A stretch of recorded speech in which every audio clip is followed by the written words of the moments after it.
बहुत सारे बच्चों के में क्वेश्चन होता है कि हमको जॉब कहाँ मिलती है अगर हम रेलवे फार्मासिस्ट बन जाते हैं। तो ये तो पता चल गया कि रेलवेज में जॉब मिलेगी, बट कहाँ मिलेगी रेलवेज में? तो देखिए बहुत सारे रेलवे हॉस्पिटल होते हैं जहां पर आपने देखी होंगी फार्मेसी, जहां से जो फार्मासिस्ट है वो दवाइयां देते हैं पेशेंट्स को। तो इन रेलवे हॉस्पिटल्स में आपकी नौकरी लग सकती है। अब ये रेलवे हॉस्पिटल कहीं के लिए भी हो सकते हैं, जिस भी जोन के लिए आपने भरा है अपना फॉर्म, वहां के जो भी रेलवे हॉस्पिटल्स होते हैं उनमें जब जब फार्मासिस्ट की वैकेंसी आती है, जब जब रिक्वायरमेंट आती है, तो इस तरह से ये बोर्ड जो है ये इस तरह के एग्जामिनेशन कंडक्ट करवाते हैं उन फॉर्म्स को, उन पर्टिकुलर वैकेंसीज को फिल करने के लिए। और यहाँ पर देखिए एक और पॉइंट आप देख रहे हैं, बहुत सारी रेलवे कंपनीज भी होती हैं जिनकी अपनी खुद की फार्मेसीज होती है, तो उनमें भी एज अ फार्मासिस्ट ये आपको अपॉइंट कर लेते हैं। तो पहला पॉइंट हमने ये देखा।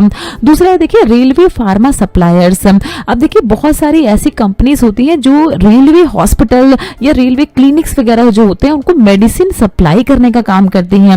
उनके द्वारा मेडिसिन सप्लाई होके ही इन हॉस्पिटल में आती है, और इन हॉस्पिटल में आने के बाद ही पेशेंट्स तक पहुंचते हैं जब डॉक्टर उनको प्रिस्क्राइब करते हैं पेशेंट्स को। तो इन तरह की जो फार्मा सप्लायर्स हैं वहां पर भी आपको एज अ फार्मासिस्ट की नौकरी मिल सकती है। बात करेंगे देखिए क्या रिस्पॉन्सिबिलिटीज होती है रेलवे फार्मासिस्ट की, क्या क्या काम आपको करना होगा अगर आप रेलवे फार्मासिस्ट अपॉइंट हो जाते हैं। तो सबसे पहला काम जो सारे ही फार्मासिस्ट का काम होता है, डिस्पेंस करना मेडिकेशन।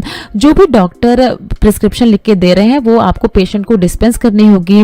और साथ ही साथ देखिए रेलवे फार्मासिस्ट जो है काफी अच्छे फार्मासिस्ट होते हैं, काफी ज्यादा इनको नॉलेज होती है ड्रग्स वगैरह की। तो आपको ये भी देखना होगा कि जो प्रिस्क्रिप्शन डॉक्टर ने दी है उसमें कोई ऐसी ड्रग तो नहीं है जो आपस में रिएक्ट कर सकती है, एडवर्स ड्रग रिएक्शन तो नहीं कॉज कर सकती, और आप डॉक्टर से क्रॉस चेक कर सकते हैं। तो पहला काम है देखिए डिस्पेंस करना मेडिकेशन। दूसरा काम होता है देखिए मेंटेन करनी होगी आपको इन्वेंट्री। जो भी स्टॉक आ रहा है आपकी फार्मेसी में, जो भी मेडिकल सप्लाईज आ रही हैं उनकी प्रॉपर इन्वेंट्री आपको मेंटेन करनी होगी, ताकि जितनी भी पेशेंट्स की नीड है, जितनी भी मेडिकेशन वगैरह है, दवाइयां वगैरह हैं, वो जो भी पेशेंट्स आ रहे हैं उनको अच्छे से मिल पाए, शॉर्टेज वगैरह ना हो। तो प्रॉपर इन्वेंट्री मेंटेन करने का काम भी होगा आपका। देखिए बात करेंगे हम पेशेंट काउंसलिंग। तो पेशेंट काउंसलिंग का क्या मतलब है, जो भी आप दवाइयां दे रहे हैं पेशेंट को, अगर हम आम भाषा में बात करें तो आपको बताना होगा इनको कि किस तरह से आपको ये दवाइयां लेनी है। सारी इंस्ट्रक्शन अच्छे से देनी होगी, सुबह लेनी है, रात को लेनी है, 2 बार लेनी है, या जो भी चीजें उस पर मेंशन की है प्रिस्क्रिप्शन पे आपको पेशेंट को बतानी होगी।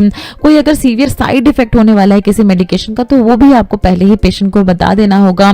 इंटरेक्शन वगैरह अगर कोई है तो ये आप देख सकते हैं किस तरह से आप पेशेंट की अपने काउंसलिंग करेंगे।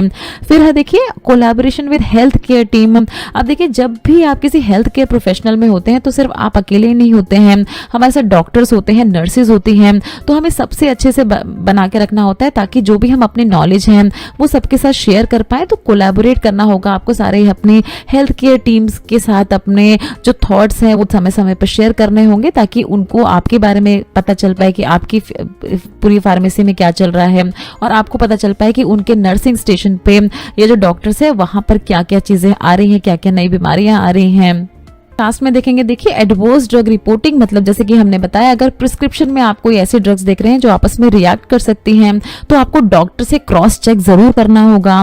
और फिर हम लास्ट में देखेंगे देखिए इमरजेंसी रिस्पांस। तो बहुत बार ऐसा होता है कि हॉस्पिटल में इमरजेंसी केसेस आते हैं तो उनके लिए प्रॉपर मेडिकेशंस आपके पास होनी चाहिए इमरजेंसी रिस्पांस को, ताकि आप ठीक अच्छे से डील कर पाए। तो ये सारे काम होंगे अगर आप रेलवे फार्मासिस्ट अपॉइंट हो जाते हैं तो।